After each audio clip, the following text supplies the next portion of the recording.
DK Shivakumar ಅವರ ಪುಣ್ಯ ಸ್ನಾನ ಕೊಯಮತ್ತೂರು ಭೇಟಿ ವಿಚಾರಕ್ಕೆ ಜಟಾಪಟಿ ಶುರುವಾಗ್ಬಿಟ್ಟಿದೆ. ನಿಮ್ಮ ತತ್ವದ ವಿರುದ್ಧ ಇದ್ರೆ ಡಿಕೆ ಶಿವಕುಮಾರ್ ಅವರನ್ನ ಸಸ್ಪೆಂಡ್ ಮಾಡಿ.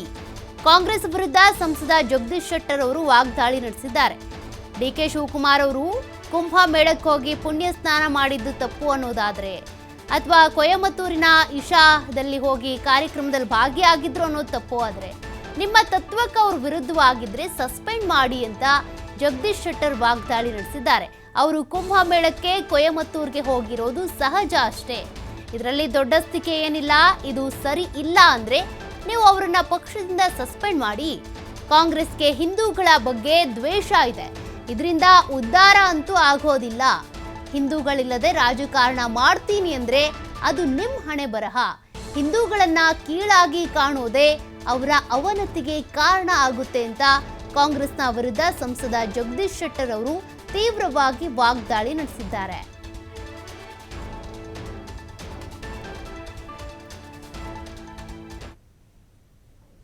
ಬಿಟ್ಟಂಥ ವಿಚಾರ ಮತ್ತು ಈ ದೇಶ ಅಂದರೆ ಹಿಂದೂಗಳ ದೇಶ ಇದು. ಬಹುಶಃ ಇಡೀ ಜಗತ್ತಿನಲ್ಲಿ ಹಿಂದೂಗಳು ಹೆಚ್ಚಿನ ಸಂಖ್ಯೆಯಲ್ಲಿರುವಂಥ ದೇಶ ಮತ್ತು ಹಿಂದೂ ರಾಷ್ಟ್ರ ಅಂಥೇಳಿ ಒಂದು ಪರಂಪರೆ ಇದೆ.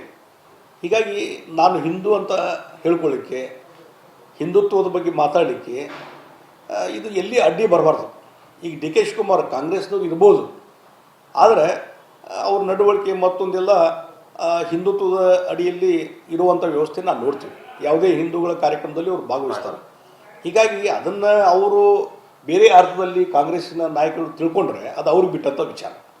ಹೀಗಾಗಿ ಇವತ್ತು ಯಾವುದೇ ಪಕ್ಷದಲ್ಲಿ ಇವನ್ ಕಮ್ಯುನಿಸ್ಟ್ರು, ಎಷ್ಟೋ ಜನ ಕಮ್ಯುನಿಸ್ಟ್ರು ಅಲ್ಲಿ ಕೇರಳದಲ್ಲಿ ಹಿಂದೂ ದೇವಾಲಯಗಳಿಗೆ ಹೋಗ್ತಾರೆ. ಹಿಂದೆ ಹಿರಿಯ MS ನಂಬೂದಿರಿಪಾದ್ ಅವರು ತಮ್ಮ ಧರ್ಮಪತ್ನಿ ಜೊತೆ ದೇವಾಲಯಕ್ಕೆ ಹೋಗಿದ್ದು ನೋಡಿದ್ವಿ. ಕಮ್ಯುನಿಸ್ಟ್ ಯಾವಾಗಲೂ ದೇವರು ದೇವಸ್ಥಾನ ಮತ್ತೊಂದು ಈ ಸಂಸ್ಕೃತಿ ಇದ್ರ ಬಗ್ಗೆ ವಿರುದ್ಧ, ಭಾರತದ ಸಂಸ್ಕೃತಿ ಬಗ್ಗೆ ವಿರುದ್ಧ ಇದ್ದಂಥವ್ರು. ಅವರು ಸಹಿತ ತಮ್ಮ ಕುಟುಂಬದ ಸದಸ್ಯ ಜೊತೆ ದೇವಸ್ಥಾನಕ್ಕೆ ಹೋಗಿ ನಮಸ್ಕಾರ ಮಾಡಿದ್ದು ನಾವು ನೋಡ್ತೀವಿ. ಹೀಗಾಗಿ ಈಗ ಇದ್ರ ಬಗ್ಗೆ ಭಾಳ ಚರ್ಚೆ ಮಾಡುವಂಥದ್ದು ಅವಶ್ಯ ಇಲ್ಲ. ಎಷ್ಟೋ ಜನ ಕಾಂಗ್ರೆಸ್ಸವರು ಇವತ್ತು ಎಷ್ಟು ಜನ ಕಾಂಗ್ರೆಸ್ನವರು ಕುಂಭಮೇಳಕ್ಕೆ ಹೋಗಿ ಬಂದಿಲ್ಲ, ಎಷ್ಟು ಜನ ಕಾರ್ಯಕರ್ತರು ಹೋಗಿ ಬಂದಿಲ್ಲ. ಹೀಗಾಗಿ ಈ ರಾಜಕಾರಣಕ್ಕೆ ಮತ್ತು ಇದಕ್ಕೆ ನಮ್ಮ ಧರ್ಮದ ಆಚರಣೆಗೆ ಒಂದಕ್ಕೊಂದು ತಳಕು ಹಾಕುವಂಥದ್ದು ಅವಶ್ಯಕತೆಯೇ ಇಲ್ಲ. ಅದು ಇನ್ನು ಡಿ ಕೆ ಶಿವಕುಮಾರ್ ಆ ರೀತಿ ಮಾಡಿದ್ರು ಬಿಟ್ಟಿದ್ರು ಅನ್ನುವಂಥದ್ದು ಅವ್ರ ಪಕ್ಷಕ್ಕೆ ಬಿಟ್ಟಂಥ ವಿಚಾರ. ಹಾಗಾದ್ರೆ ನಿಮ್ಮ ಪಾರ್ಟಿ ವ್ಯವಸ್ಥೆ ಹಿಂದೂಗಳಂದ್ರೆ ಹಿಂದೂ ದ್ವೇಷ ಮಾಡೋದೇ ಕಾಂಗ್ರೆಸ್ ಪಾರ್ಟಿಯ ಉದ್ದೇಶನೂ ಹೇಳಬೇಕಾಗ್ತದೆ. ಹಿಂದೂ ದ್ವೇಷ ಮಾಡೋದು, ಕುಂಭಮೇಳಕ್ಕೆ ಹೋಗದೇ ಇರುವಂಥದ್ದು, ಮತ್ತು ಮಲ್ಲಿಕಾರ್ಜುನ ಖರ್ಗೆ ಅವರು ಕೆಟ್ಟದಾಗಿ ಮಾತಾಡಿದ್ದು, ಮತ್ತು ಇವತ್ತು ಪ್ರಿಯಾಂಕಾ ಖರ್ಗೆ ಅವರು ಏನು ಕೆಟ್ಟದಾಗಿ ಹಿಂದೂಗಳ ಬಗ್ಗೆ ಮಾತಾಡ್ತಾರೆ, ಅದು ನೋಡಿದರೆ ಎಷ್ಟೊಂದು ಹಿಂದೂಗಳ ಬಗ್ಗೆ ದ್ವೇಷ ಇದೆ ಕಾಂಗ್ರೆಸ್ನಲ್ಲಿ, ಇದು ಸಾಬೀತು ಮಾಡ್ತದೆ. ಇದರಿಂದ ಏನು ಕಾಂಗ್ರೆಸ್ ಉದ್ಧಾರ ಆಗೋದಿಲ್ಲ. ಮತ್ತು ಹಿಂದೂಗಳ ಇಲ್ಲದೇ ನಾವು ಬದುಕ್ತೀವಿ ಅಂತಂದರೆ, ನಾವು ರಾಜಕಾರಣ ಮಾಡ್ತೀವಿ ಅಂತಂದರೆ ಬಹುಶಃ ಅದು ನಿಮ್ಮ ಹಣೆ ಬರ ಅಂತ ನಾನು ಹೇಳ್ತೀನಿ.